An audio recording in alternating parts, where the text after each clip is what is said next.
Hi, I'm David Wayne Reed, and this is Shelf Life. This time, I'm broadcasting from my home. This is my backyard. Welcome, everybody.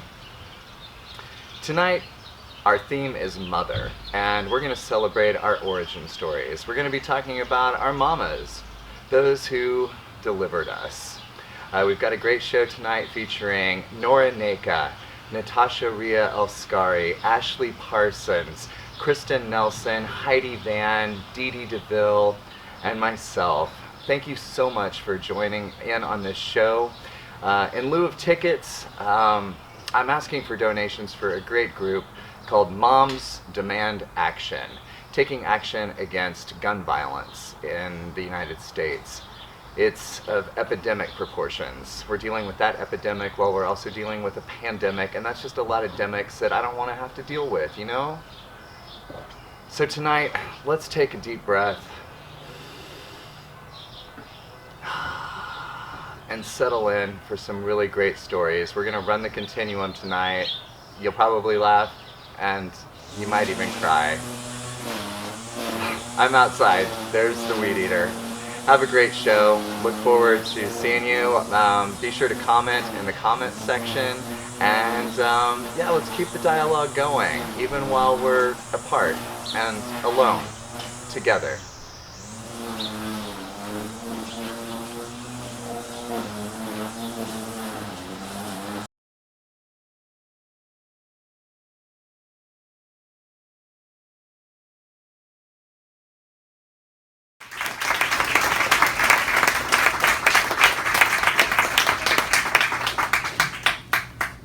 In my culture, a rapa is a symbol of femininity. Bright and printed starched fabric adorned with intricately woven designs showcases a sense of cultural pride and glamour. Basic and soft with muted patterns like this one, it is utilitarian, symbol of strenuous manual labor traditionally completed by our women. Above all, and most importantly to me, it represents the bond between a mother and a child. It is the original Moby wrap. For years, I helped my mother and aunties hoist babies and toddlers to their backs as they wrapped this piece of cloth tightly around the young one, first around their tiny shoulders and necks, and then around their little bottoms and legs. I watched in amazement as screaming babies instantly calmed in the tight embrace, some silently observing the world from their little cocoons while others slept peacefully. Relieved mothers would inevitably start humming traditional songs as they completed chores or communed with sisters or friends. No matter how much or how awkwardly the mother moved, the baby always remained content. My heart smiled when I would catch the funny moment when a boisterous laughter from mommy would rattle the sleeping baby on their backs, who would momentarily frown or open their eyes slightly before resuming their sweet slumber. I was drawn to this piece of magic cloth. My mother and I never had the relationship I yearned for. Years of emotional and physical abuse had molded her into an angry and mistrusting person. My dark skin and my father's features were the sharp fingernails that scratched her barely healed wounds daily. Her love was not traditional. It felt as though she instinctively had a sense of caring, but it was wrapped in pain and expressed to me like a drink served too hot. As a child, I sipped and sucked as much as I could of this love. I instinctively found symbols of my mother that could bring me a sense of comfort, but would not hurt me the way her words and her hands did. I would sneak away a piece of her jewelry and wear it secretly for weeks, returning it before she noticed its absence. I would listen to her Lionel Richie CDs and Kenny Rogers tape, which were the first American people that she really loved. When she wasn't around, of course. And I recreated in my mind the images of the times that I watched her sing and dance to them in reminiscent bliss. I wore her perfumes and lotions to important school functions and for good luck, because she was hardly there to cheer me on. And I don't remember when or how old I was when I started sneaking this rapa away. My mother had this one, the longest of any, in her closet. It belonged to her mother, my Mama Susan. Mommy used this rapa to hold my sister Nneka when she was a baby. And then when Nneka outgrew its use, Mommy recycled it as a throw blanket on her bed. When I felt overwhelmingly depressed or sick, I would sneak it into my room, cuddling and sniffing her scent until I fell asleep. She knew I did this, and she would often, tenderly tease me about my strange habit. So when I was packing for college, it was easy to leave most of my possessions behind. I wanted to start anew, emotionally, and I didn't want to feel bound to anything that my mother could threaten to take away from me.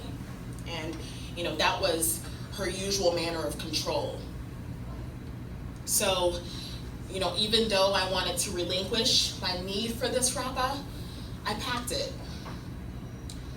I remember washing it tenderly and coaxing my mother to use it for an extended period of time before smuggling it away for the last time. In the beginning, the rapa stayed tucked underneath my pillow, like a cotton Xanax that I would sniff when I was anxious. When her scent left the fibers, I found comfort in the soft texture and printed patterns. Repetitive hand movements tracing the lines were meditative and brought zen. As my wings hardened and stretched, the rapa moved further away from my immediate grasp, from under my pillow to atop my bed, then to the edge of my bed, then on top of my dresser, then in the dresser but on top of my clothes, then beneath my clothes. But it was always there when I needed it, even though I found myself reaching for it less often. My rapa followed me on 3 moves during college, a move to Virginia for medical school, my move to Kansas City for residency training, and now in my house in the suburbs of Kansas City.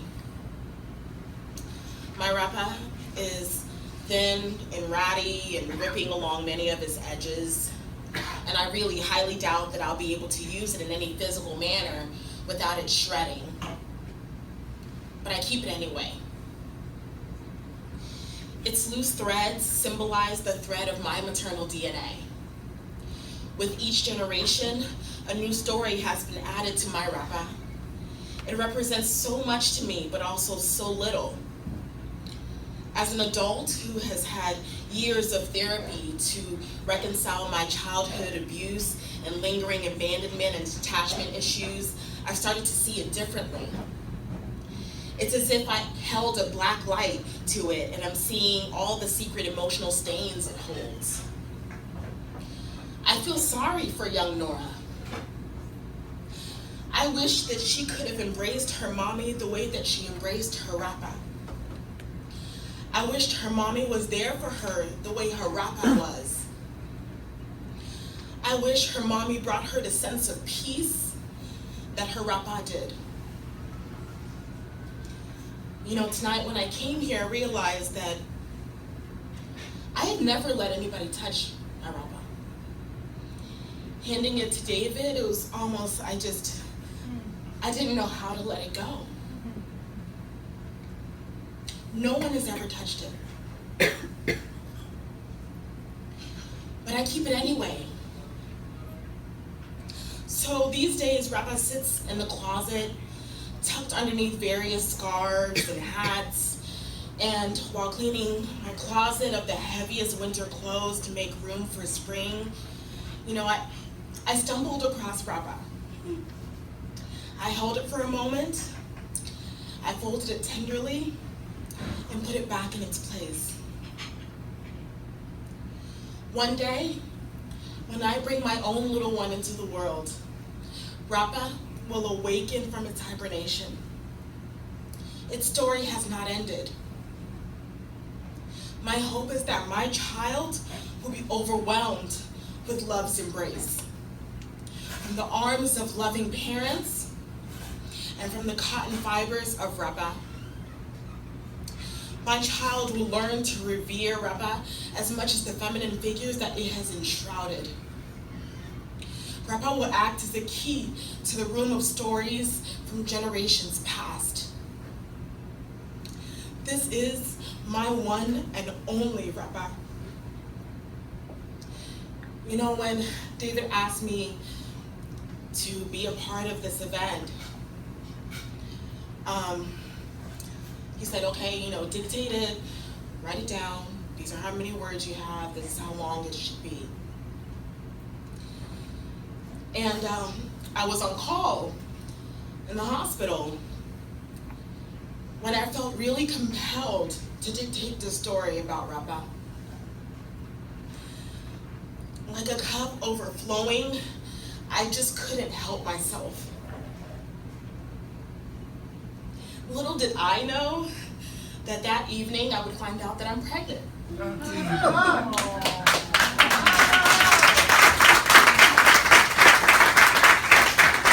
So my dreams have come true. Sooner rather than later, I will be resurrecting Rappa. Thank you.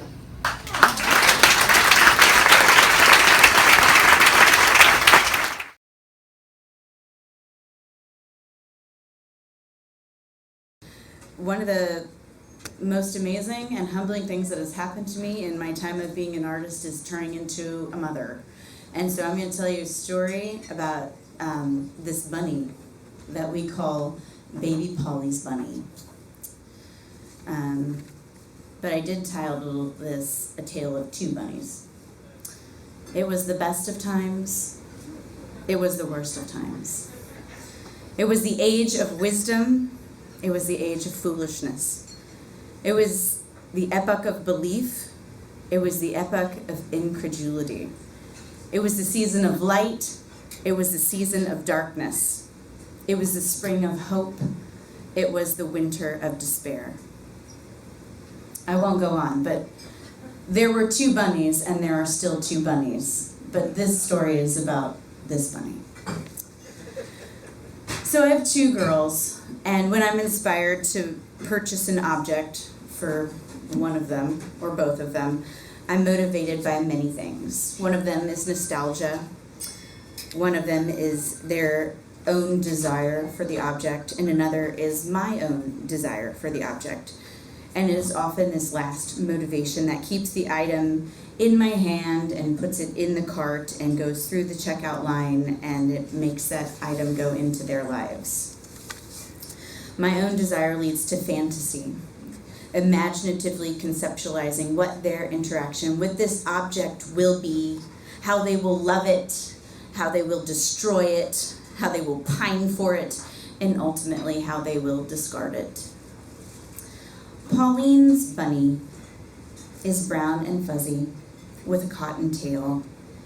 It was purchased for her before we met, but even at that time, our history was long and complicated, delicate and uncertain. Baby number 2, or Pauline, was a surprise, just like baby number 1, or Marianne. Baby number 2 was going to continue to be a surprise in gender until I learned of a surprise that she had for me. At my 20-week sonogram to check the stock of the fetus I was carrying, one final comment changed everything. We're going to send you to the Women's Center to get an ultrasound because of the cyst on its neck. The cyst on its neck? Just tell me what it is. It's a girl. Well, at that moment, I decided to name her Pauline. Pauline was my grandmother's name, and Pauline was a spitfire of a human being, and she always said she would haunt me, and I made it so by naming baby number 2 Pauline, baby P, baby Polly, hashtag because P, after her. As months went by during this pregnancy, the cyst turned into a mass, the mass turned into a tumor, the tumor turned into an obstruction of the esophagus. Preparations for baby P were few, except for all the doctor's appointments and insurance nightmares. Thanks, Obama. He actually saved the day. Thank goodness. Baby P was delivered at Children's Mercy Hospital in what is called an exit procedure, to which I replied, "Aren't they all?" But this one was special. It was the second exit procedure to be done there, and we were impeccably aware and prepared for the myriad of outcomes. She had a tumor compressing her esophagus, and the only way to safely deliver her was to partially deliver her while I was in a deep, deep state, using my body as her ventilator as she was attached to me through the placenta while the doctors worked to secure an airway, or as I call it, wizard magic. During the final days of that pregnancy, my sweet Marianne, my sweet baby girl, and I were out doing some retail therapy, and Marianne found this bunny, a pink bunny, and she wanted this bunny, and I said, well, if we get you a bunny, we have to get baby Polly a bunny. And so one of the only things I got for baby Polly before she arrived, along with a blanket and a going home outfit, was this bunny, P's bunny. And Marianne loved her bunny, and she loved baby P's bunny, and I did my best to keep baby Polly's bunny out of Marianne's hands, because Marianne was 2, and like anything could have happened to that bunny. But she did hug it, and she loved it. But till I went in for delivery, it just sat there and waited, like we all did. The morning of February 11th, 2014, I took Pauline's blanket and outfit and this bunny to the hospital. Pauline was delivered, and I woke up and I was rolled in to see her in the NICU under a light in a box. And there was no way she was getting this bunny into that box. On the 5th day, I was released and baby Polly stayed behind. She had moved to a partition section of the NICU. There was no holding her, but we could touch her. She was on morphine, a feeding tube, a ventilator, and gosh knows what else. I kept this bunny, and I slept with this bunny. I was so protective of this damn bunny that I did not want anything to happen to it. As Marianne had a pink one, and what would happen if one of the bunnies got lost? And the special blanket I had bought had already got lost in the laundry system at Children's Mercy Hospital, never to be seen again. I was not going to let that happen to this bunny. Not baby Polly's bunny. 21 days went by until we could welcome Pauline into our home. Once I could hold her and nurse her, I would go to Children's Mercy 3 times a day. And frustrated with this routine, Marianne exclaimed, "Where is baby Polly?" She thought it was a hoax. On March 3rd, 2014, a chilly Sunday morning, Pauline's dad and I headed to Children's Mercy like we did, and we were met by some of her doctors saying, "Today might be the day we get discharged." And I looked at her dad, and I sent him home, and I said, "Put up the crib, and where's the car seat?" Later that afternoon, in a snowstorm, we were discharged and on our way home. And finally, little teeny tiny baby Polly could rest with her bunny in our home. This bunny became my bunny. It was baby P. It was by my bed. It was in my bed waiting for her. It was soft and snuggly. It was hope. It was baby P. When I was writing this story, and I looked at a picture, I know all of you won't see this, but this is a photograph of that day, March 3rd, bringing her home in a bassinet that my mom had when I was a baby. So this sweet 70s bassinet with little baby P, her big sister Marianne, and baby P's bunny. So they were finally reunited. So. I guess I guess the point of it is, sometimes we buy these things to soothe ourselves, and especially for that baby, you think about the things you buy and the lives they'll live and how they'll interact with them. And little did I know how much I needed this bunny. So it's my bunny. Thank you. I mean, can I take my bunny?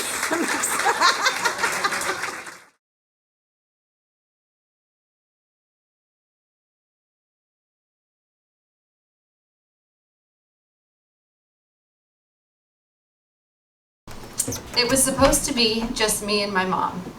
I had her to myself for 23 months before she disappeared. She took her big old belly to the hospital, and she left me home alone with my grandparents for days. The story my family always told is that I legitimately thought she was never coming back for me. I thought something terrible had happened to her. I thought she was dead. Well, it was worse than I could have imagined, because she came back with another baby. A little brother that I did not want, that I tried to eliminate from the face of the earth, that I pushed down the stairs, that I hated for a really long time, like 13 years. Because I was 17 years, it was a long time. Because I was supposed to be enough, just me and my mom. I had her to myself for only 23 months, and it wasn't enough. It wasn't enough time. Growing up, I had a fear of this abandonment happening again. I hated the dark, going to bed, being left alone. If my parents left for a party without me or locked their door, I would freak out. I picture my tiny child self as an anxious puppy, convinced every single time their owners leave the house that there was a really good chance they just weren't coming back. So I made my poor dad stay up and read in the hallway with the lights bright and my door wide open until I had fallen asleep. Comfort and safety, knowing they were close. One night I was in bed and I realized that someday, when I was around 60 years old and my mom was about 90 years old, she was going to die. And it was inevitable. It was going to happen, and then she'd be gone forever. There was nothing I could do to stop her leaving me for good one day when I was an old lady. I actually couldn't bear the thought, and I pushed it from my mind. And I bet that nightmare and that night was the moment that I built the epically strong wall in my tiny child heart. I realized then that if I put distance between me and my family, if I could get used to being on my own, if I could stay small and out of the way, then them leaving me someday wouldn't hurt so badly.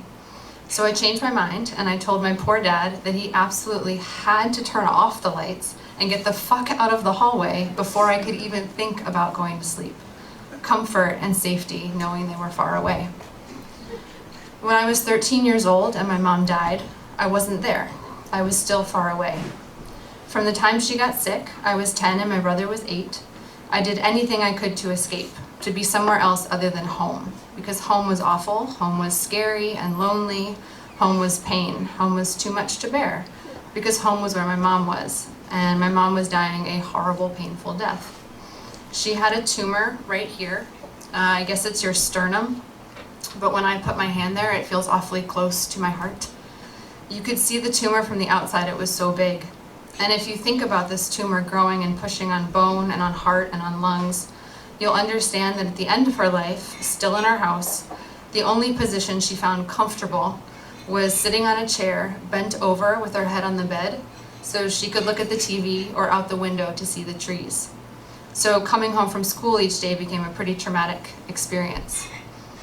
I stayed away as much as possible, and I felt shitty for a long time because I wasn't there.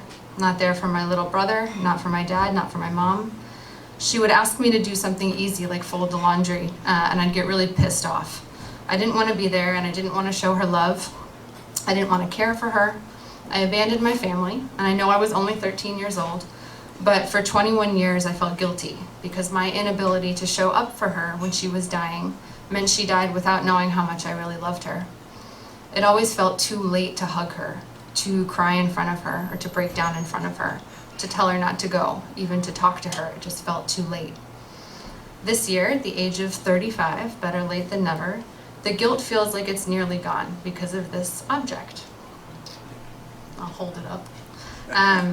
It's tiny. At the last moment, 33 days before she died, I showed up for my mom for a split second. I randomly, with my own money, bought her a gift from the mall.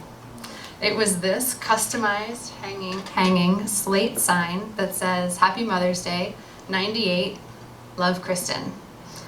I guess I must have known deep down that it was her last Mother's Day, that it was the last thing I'd ever give to her. But I think I just wanted to make her something because it was Mother's Day, and that's what you do. You make your mom something. At the last moment with this gift, I showed my mom the truth, that I loved her, that I thought about her, that I didn't actually want her to go. I showed her that underneath my anger and my coldness was so much love. I was in LA this past week with my friend and her 2 little girls. When the 3-year-old woke up from her nap, shouting for her mama, I went in to get her.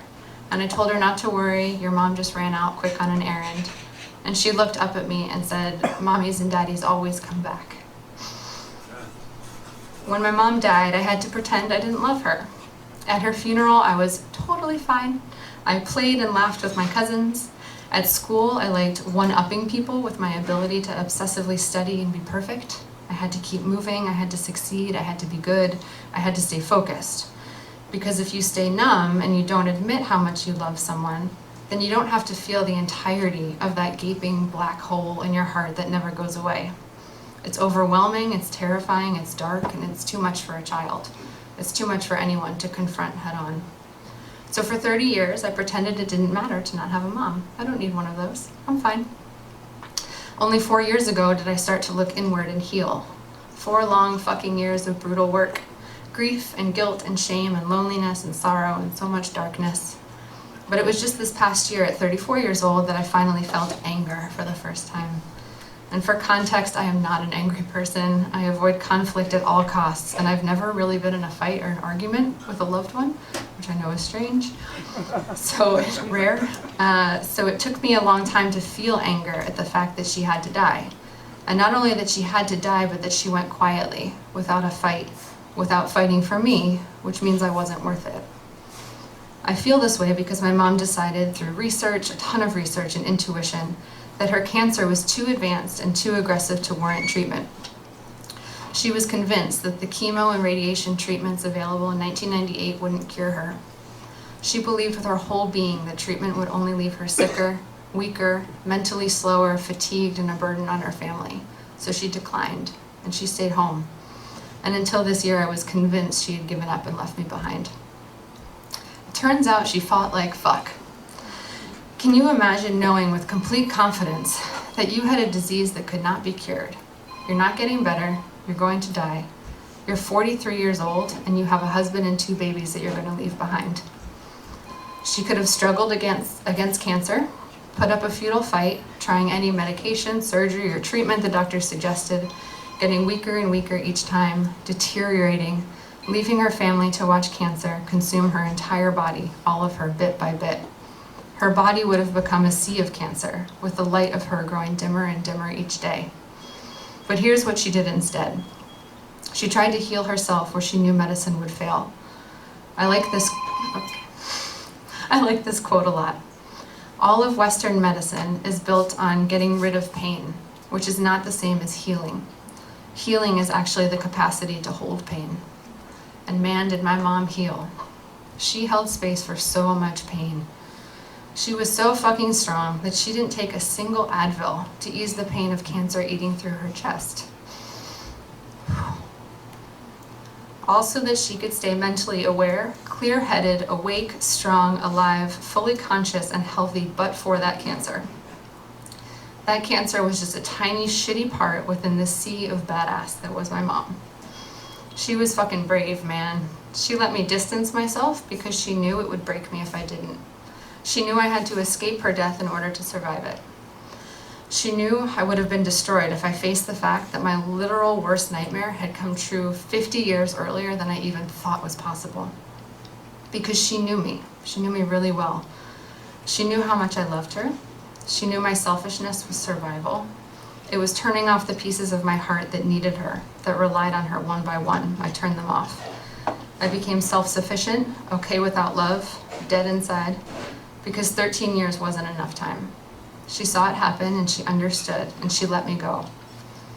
She let me go without once crying out for comfort, without asking me to stop living my life to help her stop living hers, without saying, "Stay with me, please," without asking me to give her more than I could give her, which was just this little fucking sign from the mall. Without once panicking like most of us do every single day, reaching out for anyone to cling to when we're scared of being alone. She protected me, and by allowing me to escape, to not fully feel and acknowledge and experience her death, she made it hurt less. That's what mothers do, right? You hurt and they fix it. It was still traumatizing to see her lying there in pain, but we were somehow traumatized more gently. It was a peaceful trauma that we felt, because she didn't let us see the depths of her pain. We didn't see her wither away or crumble or deteriorate. It was kind of the opposite. The cancer ate through her chest, but her hair grew thicker and healthier. She couldn't move, but she kept the windows open so she could feel the breeze and hear the trees rustle. She basically looked cancer in the face and said, "Fuck you. You will take me, but I'm not going to you gently. I'm going to feel you. Everything you put me through, I'm going to feel. I'm going to be present for, I'm going to endure, until you literally take my last breath and suffocate me. I refuse to fight you with poison. I will actually get healthier despite you. I won't play your game. I'll play my game, the long game. A game my children won't understand the rules to until they're 35 fucking years old. A game that leaves them numb and far away from me, thinking I didn't fight for them, until they're capable of understanding how hard I actually fought." What sacrifice? I can no longer see any selfishness or greed in that decision that she made. There's only an immense, almost incomprehensible strength, bravery, and pure love. It took me 35 years to feel fiercely proud of my mom, and to share her story right. It's not a story of making a stupid decision not to get treatment, or of abandoning her children to fend for themselves. It's a story about a woman who didn't have a choice whether she was going to live or die. The only choice she had was how she was going to fight for her kids. She fought for her kids by remaining till the bitter end a pillar of strength and courage and power and slight madness and stubbornness and intuition to look up to. And we're the same, she and I. We always were one, and it was supposed to be just me and my mom. And now I finally see it always has been. All my life I feared making wrong decisions like she did. Her choice literally ended in death, the ultimate wrong choice. But it wasn't wrong, and it wasn't stupid. It was so beautiful and loving and tender. So much so that it took me 35 years to comprehend its magnitude. I couldn't understand until I had put in 4 years of hard work learning how to love like that. Until I became ready to love like that. Until I felt worthy enough to be loved like that.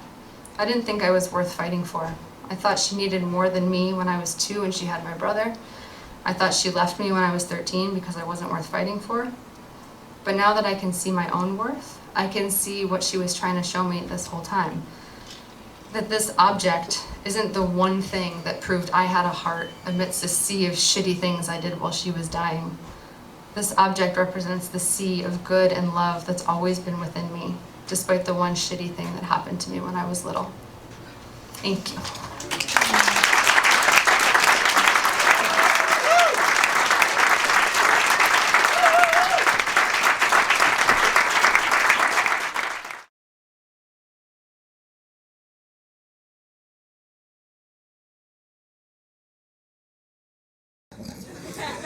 All right, can you all hear me all right?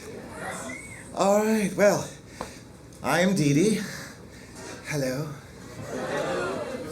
And tonight I'm going to be sharing a tale with you of a lady monkey, a great lady, and how those two inspired the fake lady that you see before you. First, I'd like to introduce you to my sock monkeys, made for me by my grandmother. Now, this is Mrs. Monkey, and her husband, Mr. Monkey, and Baby Monkey. Now, according to Wikipedia, a sock monkey is a stuffed toy made from Rockford Red Heel socks in the likeness of a monkey. They debuted in about 1932, and these stuffed animals were a mixture of folk art and kitsch. Also, a fairly good description of myself. Now, my grandmother was part of a sewing and crafting circle with her church, and they produced things for a yearly bazaar like patchwork blankets and stuffed animals. And the monkeys were one of the things that my grandmother excelled at. Now, in preparation for tonight, I tried to think back to about when Miss Monkey came into my life. And much like our prior speaker, I have trouble recalling exactly when that was. I do have a vague memory of receiving her, but she also always just seemed to be there. Excuse me, I have a hair. Now, I did call my younger sister Laura for help, but like most younger siblings, she was absolutely no help at all, being as she has a memory about as good as I do. Now, we did come to the conclusion that the monkeys typically would enter our lives at about the age of 3. Now, the monkeys would arrive wearing a pair of overalls. Now, I can only guess as why, possibly due to my grandmother being a good Lutheran woman, and a naked monkey would be improper. But more likely that she was a practical Swede and she wanted our toys to arrive dressed and ready to work so they could carry their own weight. Now, the problem with this was that I insisted 100% that my monkey was a girl and would not wear overalls. Now, I proved my point by showcasing her slim figure and her petite neck, and insisted that my monkey would need a far better wardrobe to wear while confronting the world. Now, my grandmother agreed, and so a lifelong devoted partnership was born. Now, my grandmother was born in 1910 to Swedish immigrant mother who worked as a maid in a wealthy home in Michigan, and her father had left America to go back to Sweden, and she never saw him again. She graduated high school in 1928, then going on to secretarial school, and she worked the entire Depression in Chicago as a secretary for a company that manufactured electric components for radios and record players, working her way up to secretary of the president of the company. You could really go far in those days as a woman, couldn't you? She then married my grandfather in 1935 and had my mother a decade later. Now, she was a formidable woman, very Scandinavian in her carriage, very matter-of-fact, and emotions were not necessarily for public display. So I always saw my grandmother as a pillar of strength and stability. As a child, I was also very formal in my play. I took after my grandmother in that regard. There was Mrs. Monkey, and then I had Mrs. Kitty, which was a cat who wore a bonnet, and Mr. Frog and Mr. Dog, and a very sad clown, of course, called Mr. Clown. But Mrs. Monkey was my favorite. My love of design and sewing started once my grandmother and I began making clothes for her. I would draw out crude sketches and describe the dress, and then we would go through her scraps and make the required outfit. The one she's wearing now is actually scraps from an evening gown that my grandmother wore in 1935. Now, what I lacked in creativity in naming my animals, I more than made up for in the justification for an elaborate wardrobe. Mrs. Monkey was a very busy socialite who needed multiple gowns and fancy dresses for a busy social calendar, and my grandmother never blinked an eye and went on to create everything that I required for my monkey, including a few years later the creation of a husband, complete with suit, and of course followed after a reasonable amount of time, with baby monkey. Now, by the early 80s, Mrs. Monkey had even acquired a business suit with skirt for her high-powered corporate job in New York, where the monkeys would host elaborate cocktail parties in their spacious penthouse apartment, which was actually just the lower bunk of my bunk beds. It was at my grandmother's where I also were planted the seeds of dressing up. There's a lovely photo of me from 1976, draped in tea towels with a little grape basket over my arm, all prepared for a day of shopping. There's a photo that my grandmother took of this. Now, I am the oldest of 5 children, and our favorite time of year was summer, because that was when, once we reached the age of 6, we were allowed to go spend a week with Grandma and Grandpa. Now, I grew up in McPherson, Kansas, and my grandparents lived in Topeka.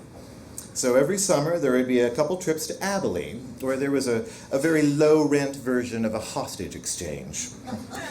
One child would exit my grandparents' car with luggage, the other child my parents' car, and we would trade places. But these weeks were where I learned to sew. Now, eventually, without you realizing it, childhood starts to slowly fade away. Mrs. Monkey had fewer business meetings, the cocktail parties just stopped being planned, and production of the clothing came to a halt. But my love of clothing continued. In high school, I discovered the art of theater. I was transfixed, but I didn't know where to focus my attention, so I tried to do it all. Eventually, I did end up at Washburn University, studying theater and working in the theater department. And after 2 rather interesting years living in the dorm, I ended up moving in with my grandmother. And our sewing time did continue, with her making things for me for Halloween or for Renfest. Or, if I felt the need, making me a gingham plaid shirt with embroidered lobsters and French cuffs. It was the 90s. I also started to get gigs costuming shows for local high schools in Topeka and then eventually Kansas City. Now, my grandmother would patiently listen as I explained how I needed these 4 different patterns combined to create this one look. She was never afraid to try new things and never once said that that would never work. She was my champion through and through. College was also the period where I first uttered those words. I am gay. And it's also where I discovered the art of drag. Now, as a young man living with an 80-year-old woman, it may not have been the most comfortable of experiences, but she never judged. Now, I remember when Tales of the City was going to be shown on PBS. Now, I absolutely had to see it because, one, it was my favorite book. I mean, I so identified with Mary Ann. And number 2, you were going to be able to see bare ass. Now, I remember back then that was not something that was a regular occurrence on television. Now, I remember sitting there after our supper, and I was watching the TV while my grandmother was reading the newspaper. It did feel a little awkward when boys would kiss or nudity was shown, but I swear grandmother was just reading her paper. It wasn't until the next day when she said, "Well, that was an interesting show you watched." And that was it. Just a simple phrase to let me know that she was interested in the things I was. The only argument we ever had about anything gay was when she actually started to make my gowns for pageants or performances. I had her working on a lovely velvet number, and she asked where I was wearing it. I told her about the event and that it was starting in the early afternoon. Well, in her day, class of 28, a lady never wore velvet before 5. And I shouldn't as well. I guess looking back, I should feel honored that my grandmother considered me to be a lady. Now, even after I moved out to live in Kansas City, and my sewing skills had eventually caught up with, and in some cases surpassed my grandmother's, I would still have her make a dress for me if it was for something really special. A garment made with love just feels different when you wear it. Now, eventually, in the early 2000s, her hip broke, and she wasn't able to live alone. We moved her into a nursing home in Lawrence, where she quickly recovered and was eventually able to walk the whole length of the nursing home with a walker. Now, I didn't visit as much as I should have. Partially due to it's hard to see someone that you've always seen so strong seem so small and unhappy. But like a good Swedish woman she just kept on keeping on. It wasn't until early 2013 when things changed. She fell and broke her collarbone. And then my mother, her only child, passed away unexpectedly in January. And then my grandmother just slowly let go. She passed away 4 days before my 40th birthday, at the ripe old age of 102 and a half. Now, before she passed, she did get to see a picture of the very first sock monkey she ever made, the only one that she had left, being given to her very first great-grandchild. It's a funny thing, the things that you're drawn to when someone you care about is gone. I have 5 things at my grandmother's that I treasure. Simple, everyday things. The letter opener she used every day to open the mail. A small hand mirror that she would use to check to make sure that her bun was smooth in the morning. The 1930s clock that hung in the kitchen that has marked the time for my entire life now hangs in my kitchen and continues to mark my time. And a small tin of sewing tools that I now use anytime I need to do handwork. I think anyone who works in the art or uses their hands in the creation of things feels a connection to items that others use with theirs. I've also now for years kept the high school portrait of my grandmother on my vanity. I see it every time I get ready. It's a lovely reminder of the woman that I should be. And then, of course, Mrs. Monkey. Now, even though she's no longer a plaything, she's still a companion of sorts, a gentle reminder of the joy, the imagination, and the wonder of childhood. And better yet, a physical presence of the strength and wisdom of the woman who made me who I am today. Thank you.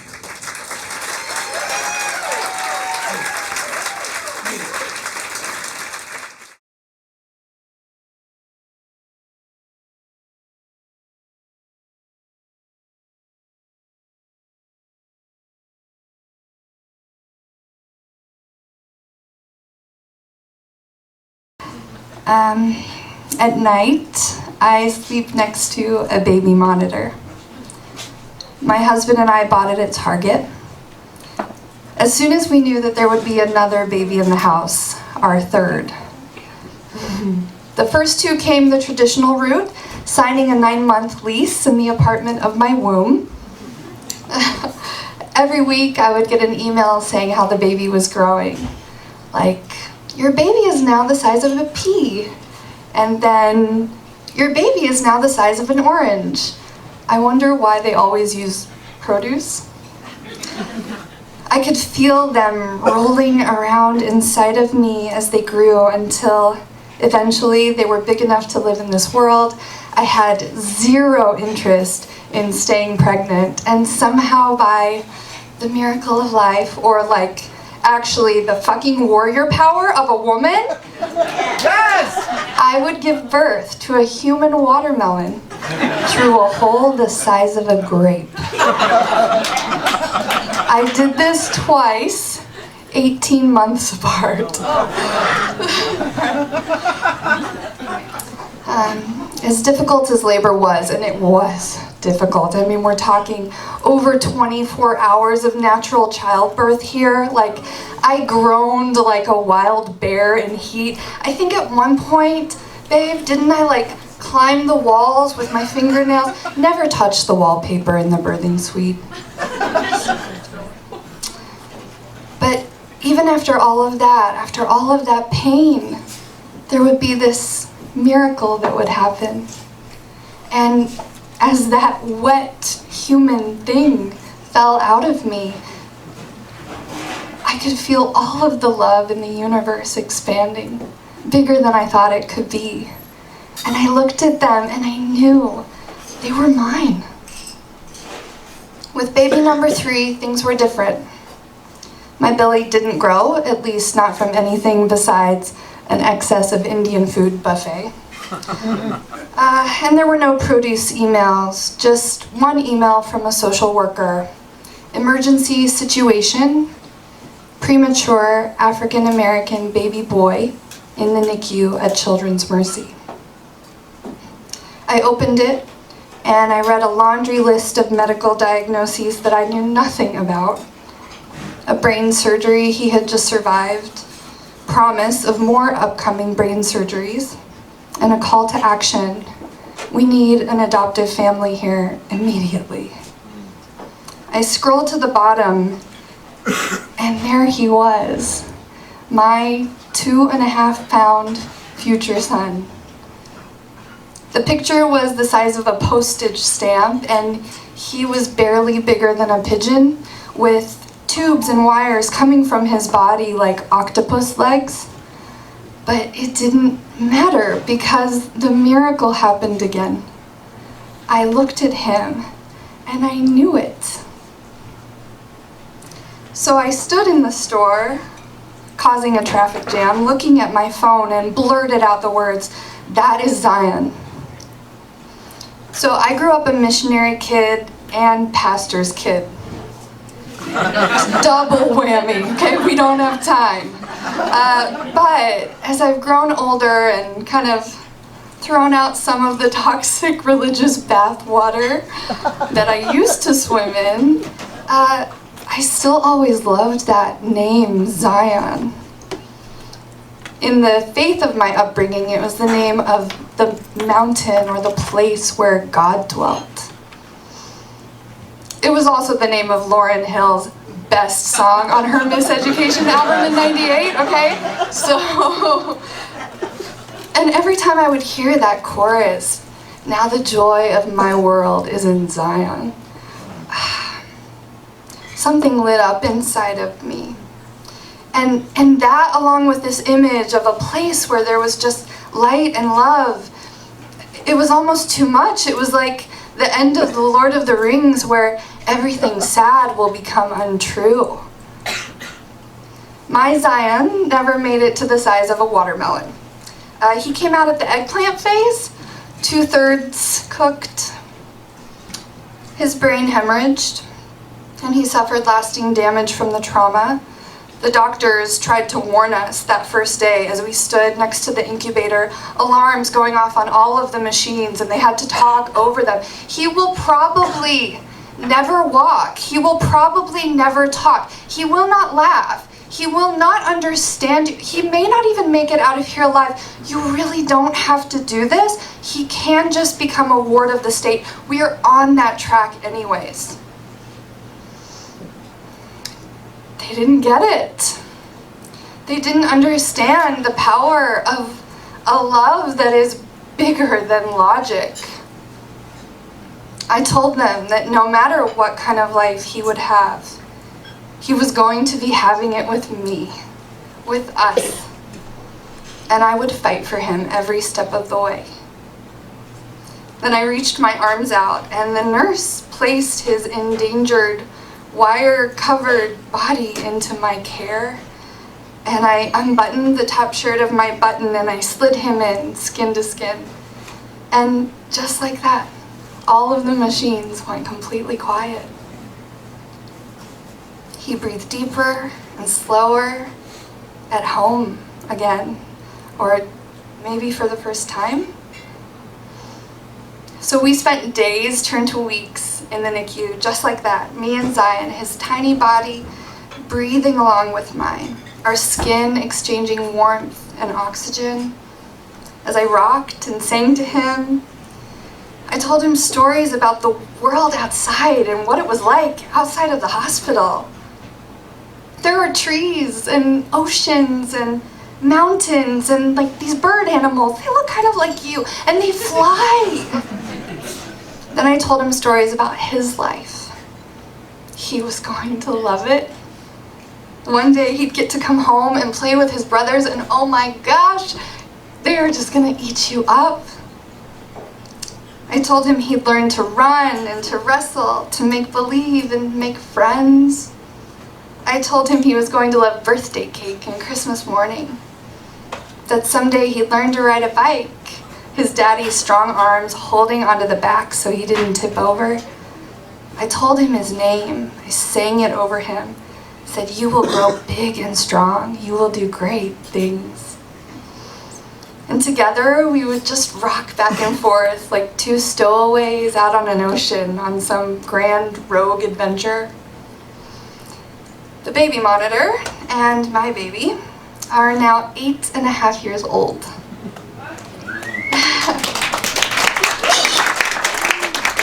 And in that time, almost every story that I have told Zion has come true. He took his first steps laughing. He has caught fireflies on summer nights with the neighbor kids. He's cheered on his brothers at their high school musicals. Oh, the drama. He has been convinced that he is secretly one of the Power Rangers for about 4 years. He has seen mountains, and he's felt sand between his toes, and he's loved everyone and everything he's seen. He loves to talk, ask questions, make up stories. He sings along to his own happy birthday song every year as I carry his favorite fetty cake towards him. And this summer, he actually learned how to ride a bike, his dad propping him up. But for Zion's body and for our family, these things don't come cheap. This normal. There's a machine in his brain right now that is keeping him alive. These machines are prone to breaking, so it is not a matter of if, but when he will have his next brain surgery. He's gone under the knife multiple times. His dad and I sitting in that purgatorial waiting room, drinking really crappy coffee out of styrofoam.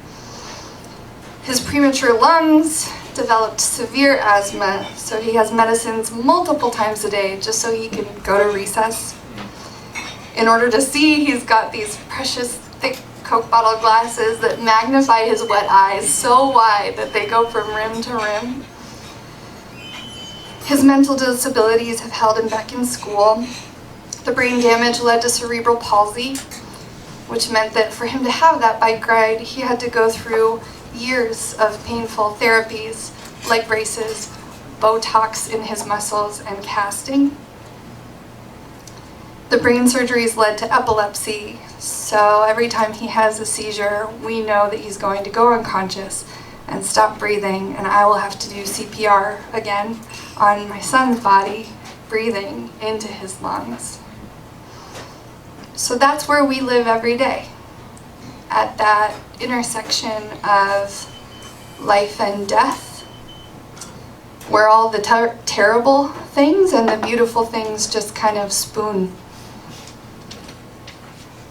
I'm always drinking him in, amazed at how sparkly he is, at how much wonder and awe he has for all of this.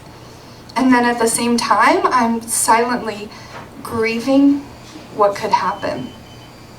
It's excruciating loving someone this much, by the way. Like, if you want to know how it feels, just like go to your kitchen drawer, the one that has all the random stuff that, let's be honest, you should clean that out. And like dig around, move past the cheese grater, find the ice cream scoop, and open your shirt and aim for your belly button and just start digging. And hollow yourself out until you're nothing but a rib cage and 4 chambers of an exposed beating heart. And then go about your day and your week and your life, knowing that you can never fully protect yourself again. This kind of ice cream scoop love has ruined you for life without it. Then be amazed as the miracle happens in the pain, because once that armor is gone, the flow of love is just so fast and immediate. There's nothing to block you from the good stuff. It has a direct path to your heart. So whether it's his loud laugh through those chiclet teeth, oh my gosh, those teeth, they swing so wide, or the way the top of his head smells, or the way he still, every time we hug, closes his eyes like he's deep in prayer or meditation. The joy of all of it absorbs immediately into my bloodstream. Each time he wakes up, it's resurrection and sunrise and springtime all wrapped up into one. He opens his eyes and wraps his arms around my neck and pulls me in. Tonight, Zion lies in a twin bed next to the walkie-talkie baby monitor.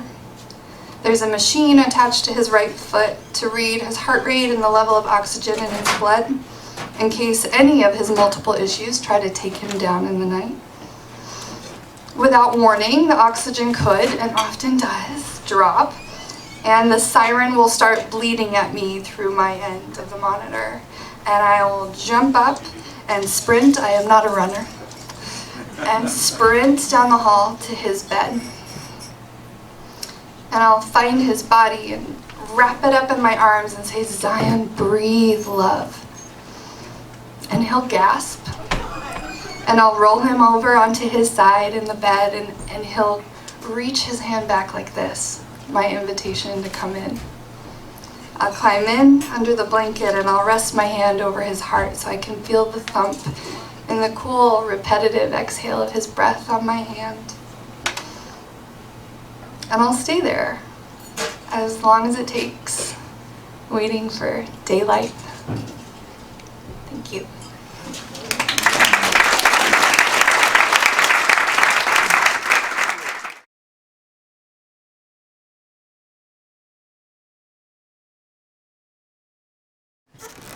As mothers, our greatest gift is that some of us get to grow our children inside our bodies, and in most cases, we deliver them out of our vaginas.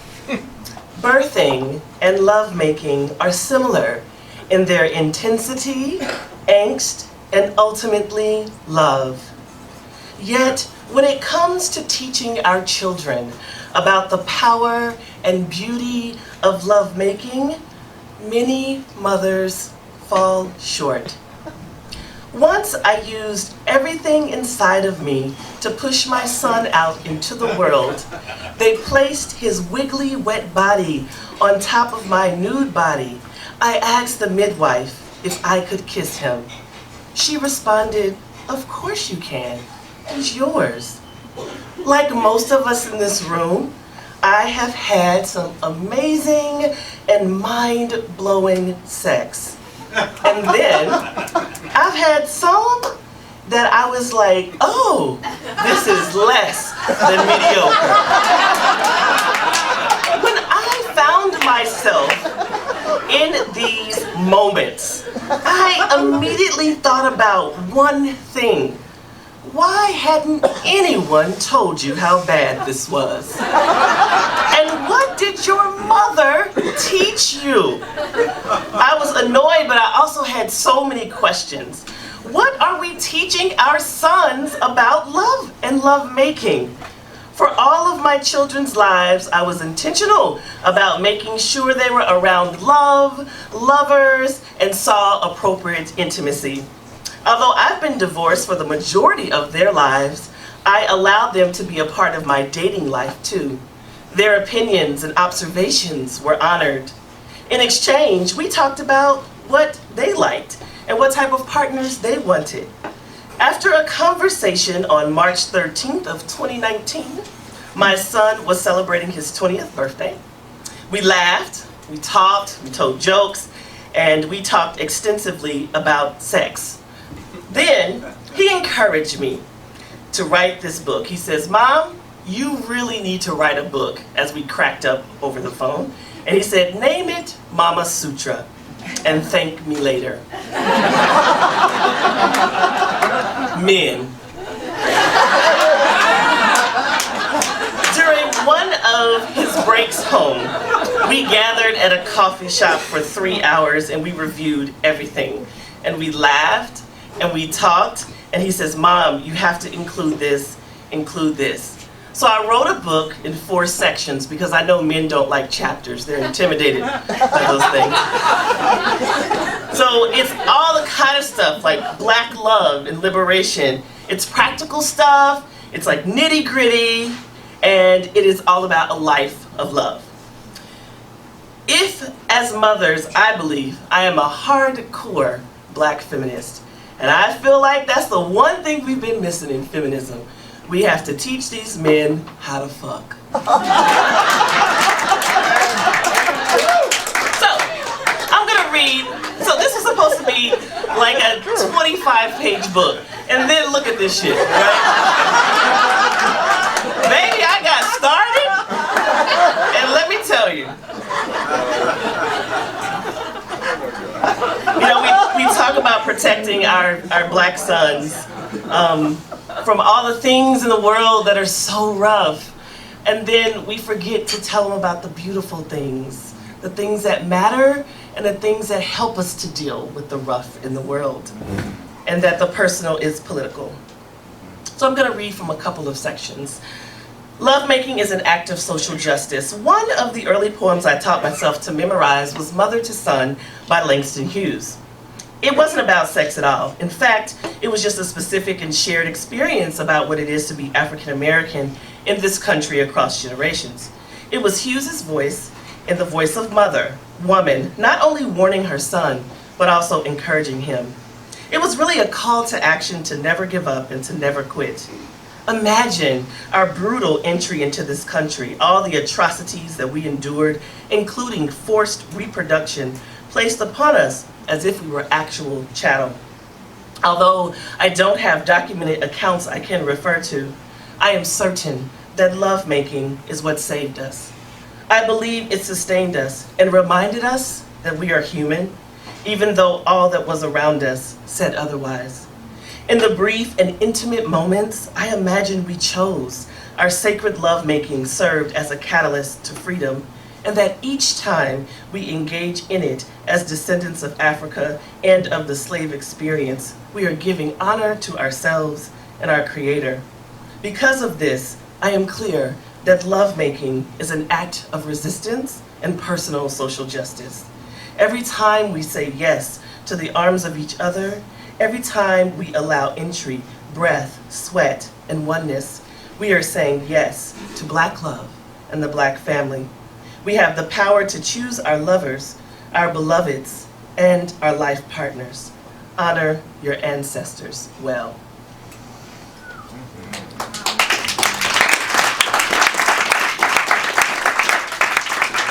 The best foreplay is a clean kitchen. As we break the ties of the oppressive patriarchy, we have to understand that those roles happen in the bedroom as well as outside the bedroom.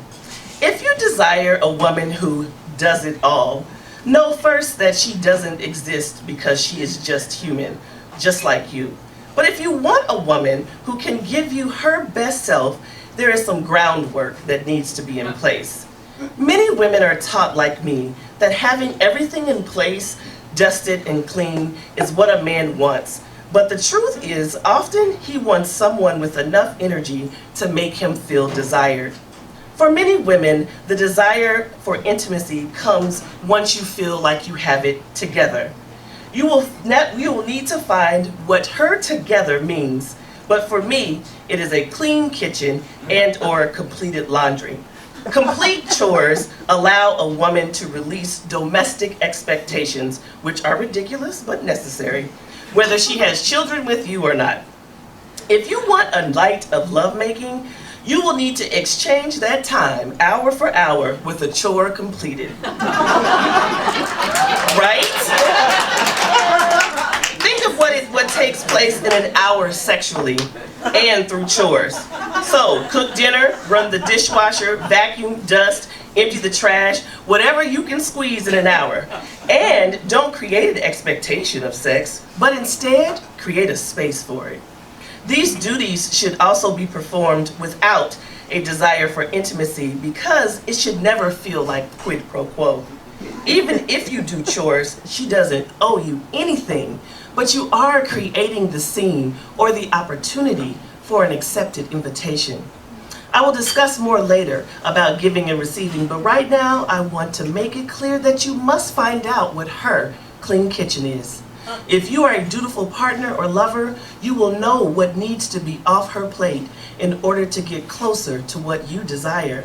This discussion will be a huge part of your life-long partnership, but feel free to remind her, as the words of Natasha Ria, when she asked, what happens if you're inspired and she is busy with other tasks? She stated, sometimes, baby, you gotta let that macaroni burn.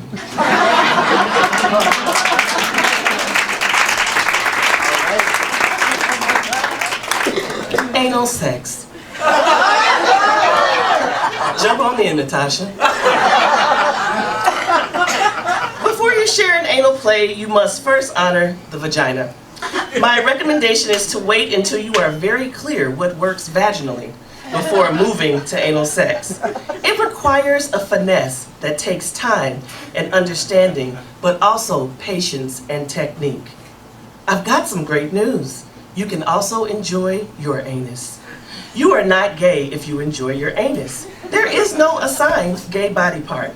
If you have sex with a man frequently, you like it, I would say, yep, you're probably gay. But if you enjoy what I like to call anal play with your woman, then that just means that in American culture, you got a little kink in you. Trust me on this one, straight men love anal action. And I believe it is the great equalizer. It is the only sexual orifice outside of your mouth that you and your woman share. They are also equally accessed about the same in a heteronormative relationships. But, no pun intended, your prostate gland is nestled inside your anus and can provide even more pleasure than you could imagine. I get it, the subject is taboo, and there is a lot of shit involved. The puns don't stop. But honestly, you should go for it with a tremendous amount of lube and have fun. Can you imagine growing up with this, y'all? Anytime a person disregards, ignores, suppresses a part of their body sexually, they are experiencing internalized oppression. When my lesbian sisters who have masculine presence deny their vaginas, I tell them they have become the patriarchy that has oppressed them. So son, you can enjoy your anus, and hers too. As far as technique, I will tell you that you should always use more lube than you think you need. And that unlike the back and forth thrust into the vagina, you should slowly inch into the vagina between the breath. If a woman lays on one side with her knee up, it's easier for her to control her anal muscles. Don't you men wish you knew this? And I go on. I also recommend starting with the finger and or a smaller starter toy first before actually trying anal sex. It will take many attempts to really get comfortable with anal sex because it uses thrust and entry so different than the vagina.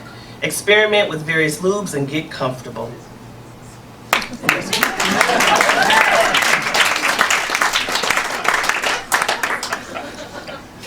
Honoring every body type. The very first time I saw a body completely nude male, I was nude to. It was my first boyfriend.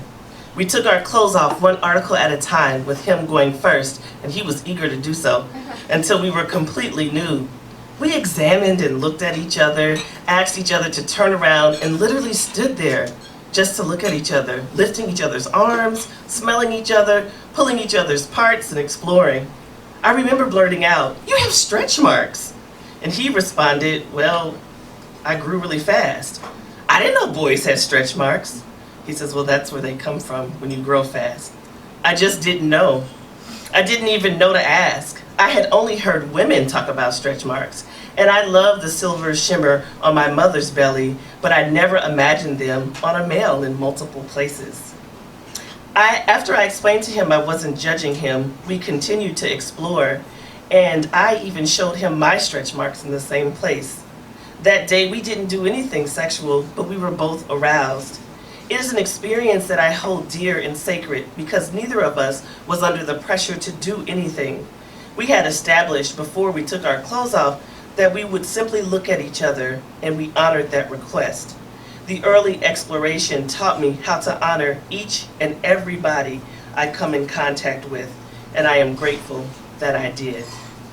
When you encounter a potential or new lover, suspend the ideas and expectation of the body that is before you. Instead of focusing purely on your desire for the body to be nude, just think about observing and enjoying the differences in the body. Withhold comparison and judgment about not only her body, but also yours. Don't allow anyone to tell you that a woman is not a match for you because of her hair, size, height, or skin color. Instead, see how you respond, not only with her body, but also with her energy.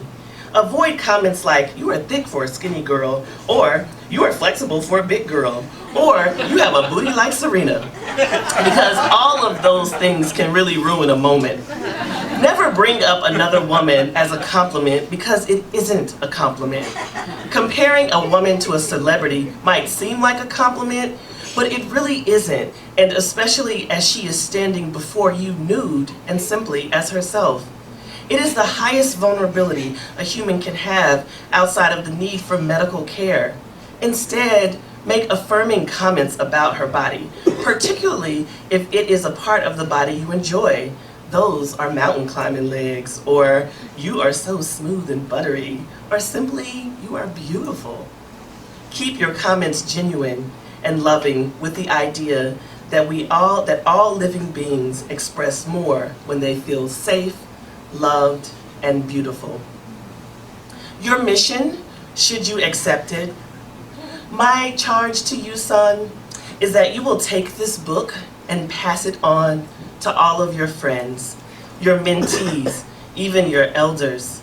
Tell them that you know this has been a taboo subject, but that you are open to hearing their concerns, researching their answers, and reaching out to women who can counsel with you and them. Live boldly. Express yourself through your sexuality and through your love and service to women, and then as a leader to children. Love your brothers, hold them accountable, and help to end the culture of rape and suppression of women's sexuality. Your sister and I thank you in advance for taking up this charge of bringing back the gentle in healthy and wholesome masculinity. May all the women you encounter, whether it be one or many, be blessed by your love and lovemaking. Thank you.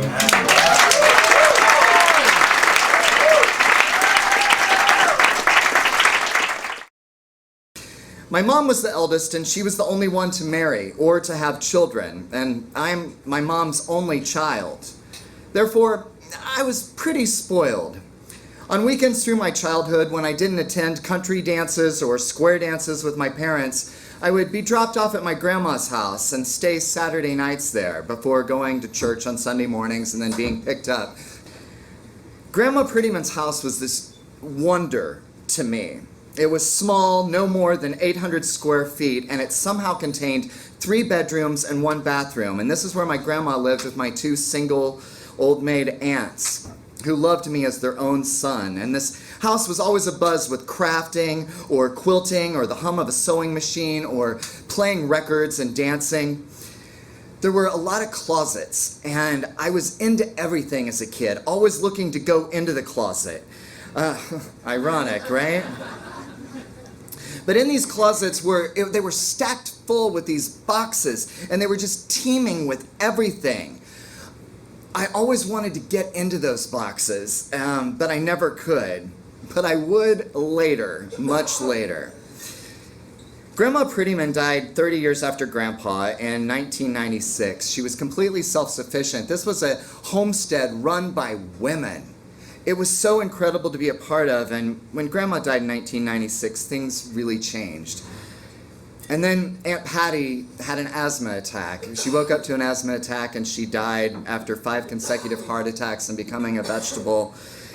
She died 17 years ago yesterday. And that left Aunt Orpha by herself. And Aunt Orpha was kind of childlike, kind of stubborn. She had an artist temperament. And we worried about how Aunt Orpha would be able to take care of herself.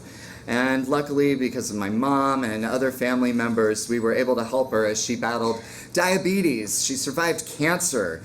In 2016, Aunt Orpha took a real turn, and I drove home to Lewisburg to see Aunt Orpha at the nursing home where she had lived for 5 years after not being able to live in her home anymore. Mom has called all of us kids, I have a half-brother and half-sister, to tell us that Aunt Orpha is not doing well and that she suffered another heart attack. And I arrive and she lays in bed and she appears shrunken in on herself, like a raisin. She doesn't have her teeth in and she speaks in barely a whisper, and she looks off in the distance, and I hold her hand for a long time as Wheel of Fortune plays on the TV behind us. Tears rush to my eyes, but I have to turn them away from Aunt Orpha, and I wonder if she knows that she's dying. I thought she was dying the October before when she had to be rushed to Olathe Medical Center. That night when she told me that she was a tough old broad. And then I got into my truck, Grandpa's truck, and the song Lonely People by America came on, and I just cried and cried as a dark, menacing black cloud and ferocious storm chased me up I-35 to downtown. She'd always been stubborn, and at the end of her life, she's the same. She has a fighting spirit, even though she mumbles and I can barely hear her. But I know that she's giving it her all. And I tell her what's going on with me, about my job, about my kitty cat, my travels, and I ask her if she remembers dancing with me in the kitchen of Grandma's house, of teaching me to do the YMCA dance, of playing records, of playing games like Hi-Ho and Rhinoceros, or Hungry Hungry Hippos game, of making crafts, of working in the garden, these things that are great joys of my life, this artistry, the music, the creative spark of art and nature. Aunt Orpha asked for me to put her shoes on. She wants her shoes on even though she's in bed. And I find one shoe and I Velcro it on loosely. Her other foot is under a clip and it looks to be on purpose. Mom and Dad arrived to visit only shortly before going out to the Lewisburg Cemetery to pick up flowers from the graves at Memorial Day. I tell my Aunt Orpha that I visited the graves of Grandma and Grandpa and Aunt Patty and tell her how pretty their graves look. I know that she's dying, and I hope this makes Aunt Orpha feel like she's ready to join them. I have secret visions of them greeting Aunt Orpha and welcoming her home. She comments on me being handsome and asks for a hug, which I give to her and kiss her softly on the cheek. We have to clean out her house, the same house that she shared with Grandma and Aunt Patty, and generations of their belongings, so many belongings. We spend 5 years going every other weekend working on this house, and it never ends. Cleaning out a relative's house it's exhausting, it's nostalgic, it's tearful, it's fucking angering, because you learn lessons about letting go, whether you want them or not. We clean, my mom and I, and then we return to my mom and dad's house and unload more boxes. Boxes, boxes, boxes. And I look through some photos that Mom found, and I see photos of myself as a darling little baby, and I sit on the bed and I sort through them, and I see pictures of me being held by Aunt Patty and by Aunt Orpha back in the days when Aunt Orpha had her one boyfriend, Louis, who gave me my first haircut. There's pictures of that too. The pictures are precious, and they remind me of how idyllic my life seemed then. That little boy playing on the hard concrete patio outside the back door at Grandma's house, back before the house was remodeled. I look longingly at these pictures and imagine the days when life wasn't so hard. Were the halcyon days of my family history already behind us? On the day of the estate sale, we finally decide to get rid of everything. We finally make the choice. This is after multiple hard arguments, screaming arguments with my mother. On the day, it's a warm day in December, much like now, and there's a chance of rain all day long, and yet it never comes. It's overcast and exceedingly and strangely warm. It's 68 in the middle of December in Missouri, and this is unheard of.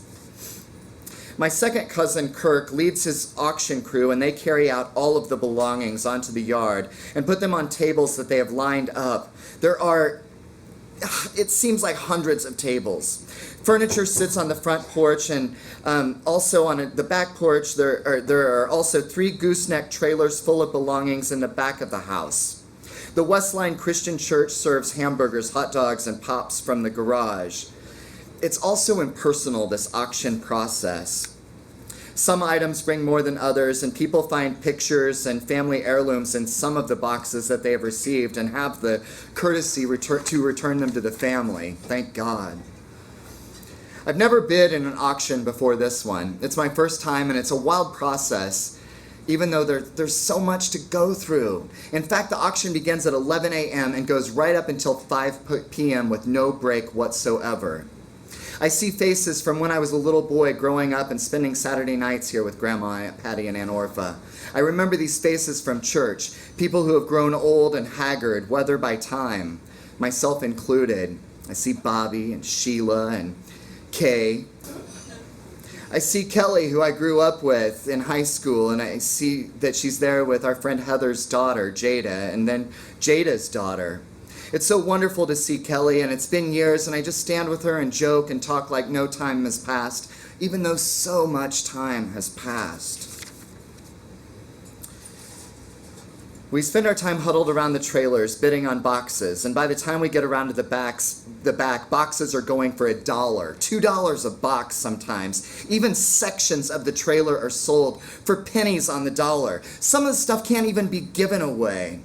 My nephew gets grandma's tiller for $1. I'm envious of that, but I'm glad that he gets it nonetheless. I end up bidding on a box and get it also for $1. It includes a nativity scene that I scoped out earlier and remember from my childhood. I get the box and a woman in the back starts barking at the auctioneer saying that she bid on that, but he didn't see her just like he had before, according to her. I just take the box and keep on walking. From my truck, Grandpa's truck, I see her stomping off in the distance, and I check out the box later and unwrap several antique glasses and heirlooms, including carnival glass, a great-great-aunt's hair barrette, a silver horseshoe, toys. I'm so glad that I ended up getting this, and maybe this is divine intervention. I was supposed to get it. It is a family heirloom. We clean up after the sale ends at 5 p.m., and by the end of it, we have auction fatigue. You can hardly give away boxes because that means you have to take a ton of shit home with you, and I can take no more on. At the end of the day, my nephew and I go to get cash from an ATM at a nearby town. We get back and we settle up. I'm number 138, out for the day. I've spent $50. It's dark and my mom, me, and my brother Steve and his hired hand are the last to leave. There's still stuff on the porch that's been unbought or unclaimed, and there's some debris out in the yard. We leave it. It's a fine line of nostalgia and grief. It's a loss of a past, the loss of time, the loss of a generation gone by. In fact, I think it's a rehearsal for the sale of my parents' farm and the multitude of farm machinery and tools and every other single thing that they've collected. That's a day that I'm not looking forward to, but I know that will probably come sooner than later as my parents are older and this year has taken a real toll on both of them, visibly aging them. I see my own future as an old man, perhaps single, unmarried, no children, like Aunt Orpha. And I wonder who will care for me, who will be responsible for my life, for my things, for my estate, my artwork, all my stuff. But I vowed then not to leave behind a large mess to whoever that person is. I learned to actively let go because I do not want to have so many attachments that I am bound by them, to them, or forcing them on someone else to take care of. I have all that I need, and then some. The Prettymans, they taught me love, and they gave me many of what I consider the best parts of myself, my love of arts, music, gardening. I have tokens of that generation that has come and will soon be gone. Some antique toys, a buffet that used to hold my crayons and construction paper, an old bookshelf, a crazy quilt, a wicker-topped side table, a lamp, some fabric, knitting samples, and heirlooms that I cherish, that I carry as part of my familial history. To whom it will go after I die, I don't know. But what I do know is that I'm the end of this generation, and that Pretty Man, it dies with me. I get home and I unload Grandpa's truck of all the stuff that I bought, and I'm just exhausted to the point of delirium. I feel jet-lagged processing the weight of the day, going yet through the boxes, try to find what is worth keeping and what can go. And this is what happens, I guess, when you buy the farm. This is also what inspired Shelf Life. Going through all of those boxes and picking up object after object, you would stop and spend multiple moments on each one, and each one recalls a story. And even though I know that that generation dies with me, creating Shelf Life is a way to extend my own shelf life and hopefully all of ours as well. thank you so much. This is Shelf Life. I'm David Wayne Reed. Come back and see us. Good night.